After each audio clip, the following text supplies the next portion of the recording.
Welcome back to Fantasy Fact Check. I'm Charles. And I'm Clyde. Today we will be your new co-host. Guest host. Guest host. There we go. That's the one. We had a crazy week. We got a new segment called Fantasy Game Day, where we rate teams and if we think they're going to win or lose. We had some crazy trades, some crazy games. Just a really lot going on this week. Speaking of trades, let's kick it over to Christian to break them down.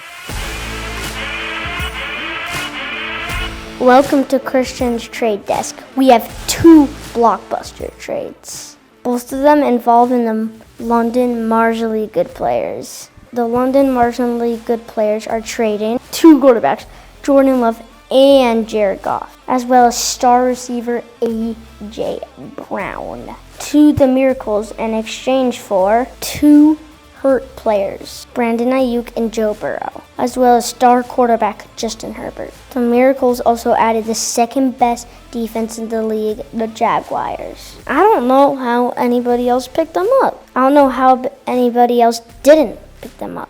Coming into the season, A.J. Brown was projected to be a top 10 wide receiver, and right now he's sitting at 49th. Last week, he put up 1.7 points. Charlie is betting on the upside. Now he has Brian Thomas Jr. and A.J. Brown on his team. Two top 10 projected wide receivers that have not been producing this year. Let's get into the next trade. The marginally London good players are trading wide receiver Devontae Smith, tight end Colston Loveland, and a guy named Tink to the Little Giants in exchange for wide receiver Calvin Ridley and tight end Evan Ingram. Andrew clearly did not want any Eagles wide receiver on his team. There's more news attached to this trade. Only 24 hours after this trade was completed, Will has dropped a guy named Tink from his roster. In specials team news, Gabe somehow has the number 1 and the number 2 kicker on his roster. We're going to do some quick analysis on the top 2 teams. The Disney World Ducks have the number 1 running back and the number 2 wide receiver. And the Hawaiian Henrys has the number 1 wide receiver and the number 2 running back on the team. No wonder these are the top 2 teams in the league. This has been Christian's Trade Desk, keeping you all on news. Tequila. Thanks for the insight, Christian. Really valuable stuff, especially knowing what's going around in this league. Now introducing a new segment called Fantasy Game Day, where we have a team of top analysts to break down who they think will win the match.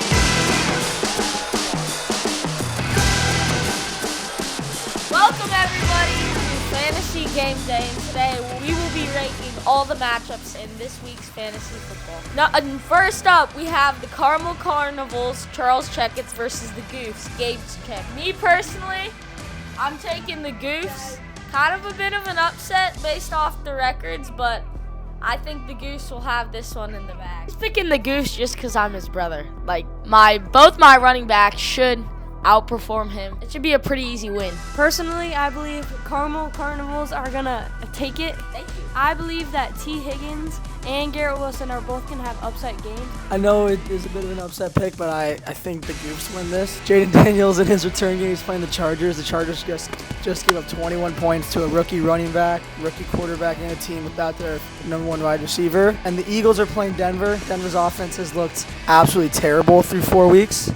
So then the Eagles defense will give them 20-plus points in this game. We can't forget the Goofs have the number 1 and the number 2 kicker. Since the Goofs are my team, I definitely think I'm going to win. I also just had 2 major pickups on the wire. I'm not so sure about Michael Carter, but I know that Evan will have an amazing game. The fact that Gabe's doubting his own team is kind of... And also he has made some very bad trades. Even though he's my brother. Go Charles on this one. So I have the Carmel Carnivals winning this because I think Saquon's going to have an outstanding game, and I have Garrett Wilson having a pretty solid game. All right, next round, guys, we got the Manhattan Bachelors versus the Little Giants. Personally, I know they're coming off of 2 really bad injuries. It's not looking too great for them, but I'm taking the Little Giants on this. The Bachelors have a ton of buys. I don't think Will's going to have a great game, but I just think Connor's going to have a horrible game. So I mean, thank you, I guess. I believe, personally, that Darius Slayton is going to have a gigantic breakout game with Malik Neighbors out. Also, I think Dalton Kincaid is also going to have, like, a touchdown. I think the Little Giants have this one in the bag. They're dominating the running back. I think this is going to be a close game. I would think the Little Giants will come on top because just they have more of a even playing field, while the Manhattan Bachelors has a couple of highlighted players like Josh Allen and M.C.K. But I think overall will win. He was the one who traded M.C.K. Horrible trade. Connor has some good players like Josh Allen and M.C.K. but overall, I'm pretty sure Will win. I know everyone is saying the Little Giants, but I think if you factor in the defense that both these teams are playing, I think it's definitely going to be an amazing game. If Connor does want to win this game, which I think he will, I think he's going to have to bet on M.C.K. and Jameson Williams going off for amazing games, which is very possible because Jameson Williams is playing the Cincinnati Bengals.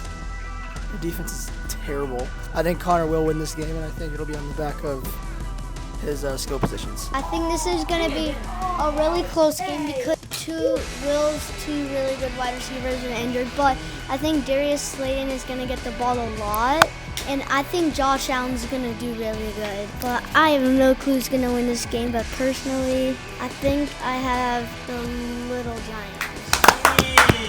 This match, we have Federal Heights Dukes, which is Spencer Checketts, versus the Miracle, which is Charlie Homestead. I think Federal Heights Dukes have this one. Jamar Chase is going to have a heck of a game with the Bengals, even though their star QB is out. I still do think the Miracles are going to need a miracle if they're going to want to win this. So I believe that it's going to be the Miracles who are going to be 1-4, but I think the losing factor for the Federal Heights Dukes is going to be Jamar Chase, who I don't think is going to put up many points. But I do believe Cam Scatteraboo is going to get like 5 touchdowns. I'm taking the Miracles again. Jared Goff is going to go off. He's only projected 16.7 points. He's playing against Cincinnati. Their defense is downright horrible. Travis Kelce lost his touch. He's not getting much points. He's washed. Yeah, he's washed. I think Jake Ferguson could have a breakthrough game. I do think the Miracles have it in the bag because Charlie has gained a lot of support by his fellow cousins and uncles. He has gotten some amazing players on the field. I do think the Miracles are going to pull out a win, especially because Spencer's having Travis Kelce in the tight end spot. Lost his touch. So, as the unbiased person I am, I don't see how we could lose this. They're owned by an amazing person. Christian hasn't done a single thing. He's terrible. Stop. But I think the huge difference is going to be Jared Goff playing Cincinnati. The Bengals have been terrible. Cam Scotty was playing New Orleans. They have the 25th best run defense. My only worry is A.J. Brown playing the best DB in football. I am going to need Brian Thomas Jr. to do what he hasn't done all year and be really good. And even as bad as Bo Nix has played throughout the entire year, he's now playing one of the best teams in football. Yeah, I think the Miracles are going to absolutely destroy this. Okay, so I think this is going to be a close game, but I have the Miracles winning because I think they made a lot of adjustments. Cam Scatteraboo's going to blow out since the defense they're playing is not good at all, the Saints. And I think Deebo Samuel is going to be okay. Yeah, I just have the Miracles taking this. Jared Goff is going to go on top. But I'm announcing this one. Booty cheek. Honestly, I think this is going to be a close game. Sorry, Charlie, but I do not think the Miracles will win. Say your stuff, but Miracles are winning. Travis Kelce Miracles lost are his miracles. They always stand up. No, they don't. All righty. Oh gosh, we got London marginally good players versus the Corner Canyon Chargers. Just looking at it, Dad, you got one place, and that's Justin Herbert and Breece Hall. Other than that, you're cooked everywhere else in the roster. Sorry, Dad, you're gonna get wiped out by 20. I agree. I think Corner Canyon Chargers are easily a top 3 team. You are going to lose, Dad. I think Teddy's going to. Okay, so I believe that the Corner Canyon Chargers owner, Teddy, manager, ChatGPT, is going to win because they have Jahmyr Gibbs, but the other team, I think it's going to be decently close. I'm sorry, you got Calvin Ridley from a trade. I don't think he's got more than 5 points, like, ever. Yeah, Trevor Hubbard's out, so you better change. I've sent 6 trades to Teddy. All of them have been denied. Because they went through ChatGPT. Because they probably went through ChatGPT. But Teddy has had a stacked team from the beginning, and I've tried to knock it down, but he has not let me. I think that Teddy is going to win this game by a huge margin. Teddy's projected 113 points, and I think he's going to get over 140. And I don't even think the London marginally good players are going to get above 70 points. I think Teddy's going to win by a huge margin. So I completely agree with Gabe. And Xavier Worthy, he's not the best driver, but he's really good at football. And he's due for an amazing game. Andrew's players are playing. Jordan Addison is going to get arrested for speeding before he even gets to the stadium. He won't make it there. And Trevor Hubbard's projected to score 0 points. So I don't see how Andrew wins this game. So I have the Corner Canyon Chargers winning by a long slide because in my league, Martin Hampton, he had like 25 points. Jalen Hurts is going to have a solid game. And I think the Colts defense is not going to be terrible. The London marginally good players just suck. Grandpa, that's a $5 fine. $5 fine. Better come get your money, Grandpa. Although the London marginally good players have the best logo, Teddy's gonna win by a landslide. Sorry, Andrew, he's just gonna win by a mile. You can't do anything. Yeah, no matter how much you trade, he's just gonna win. Goodbye. So long. You're dead. This matchup, we have Team Shimbashi, who you probably guess is Ashton Shimbashi, versus Hawaii Henrys. I think Hawaii Henrys are going to win, even though Team Shimbashi has George's advice from the coaching corner. I still do think I'm going to come out on top.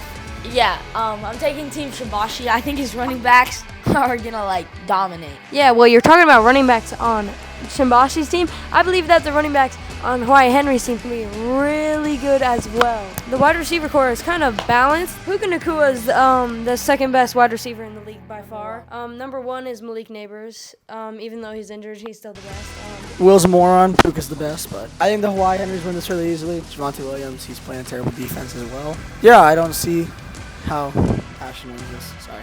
I truthfully think that Hawaii Henrys are going to pull out a victory because David Montgomery has been on my team for 2 years that I have won. He had never let me down once, so I don't think he's going to let Clyde down this year. I think the Shimbashis are gonna get the Hawaiian Henrys on this one. Sorry, Clyde. I mean, it's 2 spaces away from me. Ashton, just heads up, you're gonna win. Clyde, heads up, you're gonna lose. I have Team Shimbashi winning this, and I think their running backs are going to do really well, and I think Nico Collins is going to do super good. So this matchup, we got Nate Checkins, the Roman Red Raiders versus the Disney World Ducks, Thomas Checkins. Me personally, I'm taking Thomas in a pretty big landslide. No bias towards him being my brother. Zero bias at all. I think Amon-Ra St. Brown, one of the best wide receivers in the league, going against one of the worst defenses in the league. I feel like it's a recipe for a lot of points. So I think that's where Thomas is going to get most of his points, and I think that's going to be the difference of the match. Yeah, I haven't realized till now how good the Disney World Ducks team is. So Thomas, I'm looking for some trades, so let's talk. Amon-Ra St. Brown's also going to have a breakout game, but so is James Cook, who's probably going to have like 40 points. Derrick Henry's washed. R.I.P. King Henry. Disney World Ducks are going to win. Last segment, you guys saw he was the number 1 team, even though I beat him with the quarterback that only got 2 points. I still think Thomas is going to win. I think they'll have it. So far, Thomas has barely lost any games. He's only lost 1 game. He has so many good players that always seem to cook, like James Cook. But I do think that he's gonna win. Yeah, this is going to be an absolute massacre. Will's talking about this Derrick Henry's washed. Will's also an idiot. James Cook's playing New England. 2-2. When you like, that's not that much better. Rather be terrible than mid. Nate's only hope is that CJ Stroud plays amazing. This is over though. Thomas, Do not accept any of those trades. Do not. Just do not. You're gonna win the way you are, unless if Teddy wants trades with you. But otherwise, you're gonna win and stick to your team. So. Go for Class Clown. Get me out. I have Disney World Ducks winning because Amon, arguably one of the maybe number 2 best wide receivers for fantasy. James Cook super fast, so he can just get to the outside and get a touchdown. But I have the Disney World Ducks winning maybe the whole thing. Now let's go to the scorecards. Wow, that was some intense analyzing. Make sure you stick around to see whose predictions were right and whose were wrong. Now that the games have been played, let's kick it over to Connor and Grandpa to give us a rundown. Swoop. Oh. I don't even... What do we even do anymore? Grandpa couldn't make it. He is too ashamed that his support and ideas and moves for Team Miracles have manifested in such a cruel and unforgiving way. This is the weekly rundown, and let's start with the Miracles. The Miracles entered the week for the first time this season with a higher probability to win than to lose. They were projected 4 points above their competitor, the Federal Heights Dukes. It all came down to Monday night. These two teams were neck and neck, no one leading by more than 3 points. The Jags defense, hovering at 7 points, let up a touchdown, and that dropped them to only 2 points, which gave Spencer a commanding lead. With only a few minutes left in the fourth quarter, Charlie needed a miracle. The good news is, that's his team name, and a miracle he got. The only thing to bring Charlie back from the dead was a long bomb to Brian Thomas Jr., and Trevor Lawrence drops back and nails a dime, and Brian Thomas Jr. comes down with the grab. We all, collectively I think, stood up and celebrated. We were celebrating in group chats. It was euphoric. A miracle had occurred for the miracle. The one thing Charlie needed, he got. And after flipping back and forth, 80% win probability here, 10% win probability there, Charlie had a 99% chance to win. That is until at 11:11 p.m., Grandpa saying, "I am calling it now," as of the last scorecard. Come on. They say on 11/11 you can make a wish. Well, I don't know what cruel wish was made, but it was granted. Not 2 minutes later, at 11:13 p.m., the only possible thing for Spencer to win the game was to have Travis Kelce get a first down. And on a measly, worthless check down, Travis Kelce made the grab, putting the Federal Heights Dukes over the top. The Federal Heights Dukes take this game 112.98 to 112.72. The closest game we will probably ever see. Now, let's cover some of the other games. A crazy upset is the two-time champ coming into his own, Gabe beating Charles after a last-minute run by his newly acquired star running back, Tony Pollard.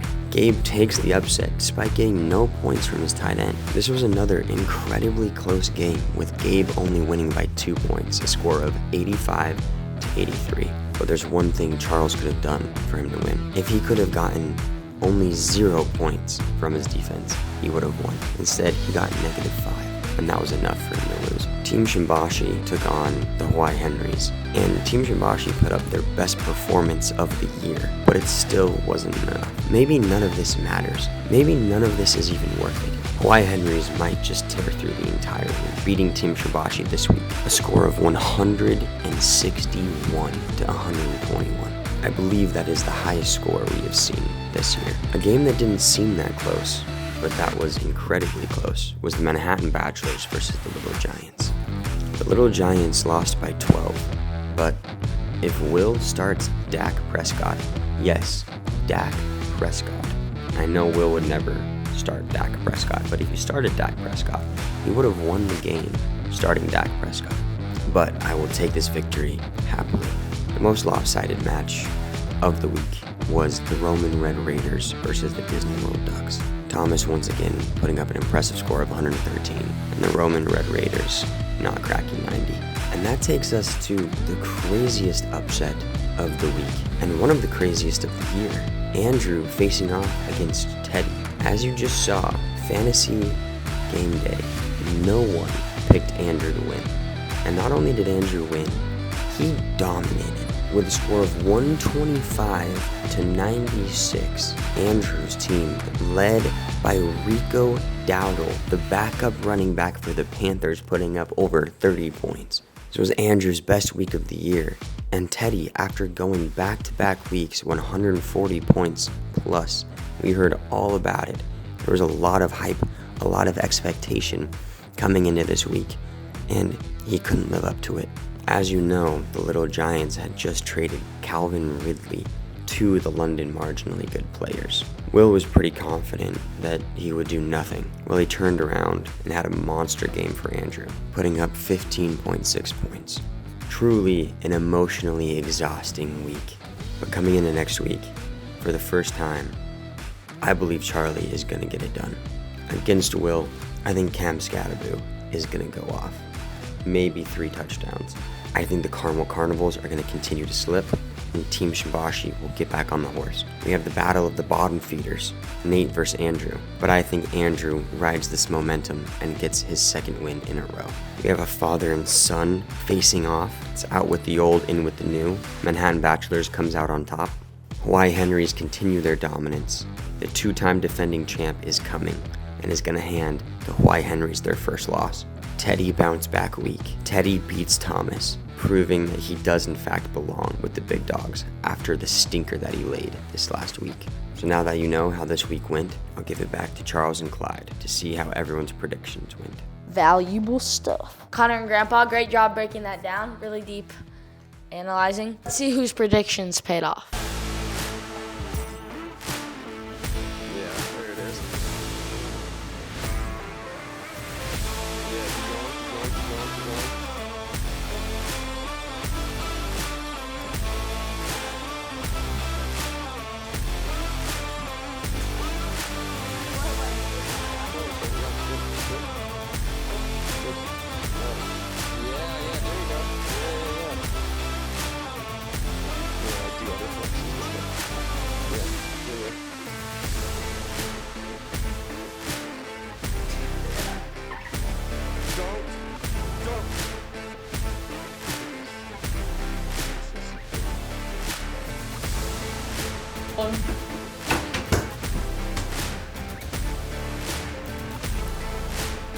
Good. Oh! I'm so sorry. Connor, I didn't even mean to. Are you okay? I just hit him in the balls on accident. On accident? I was aiming for you and not your balls. Wow, I can't believe Charlie and Clyde, came out with the victory. How could Christian and Charles lose? Thank you very much for watching this segment. This has been Fantasy Fact Checks with your co-hosts Clyde and Charles. And see you later.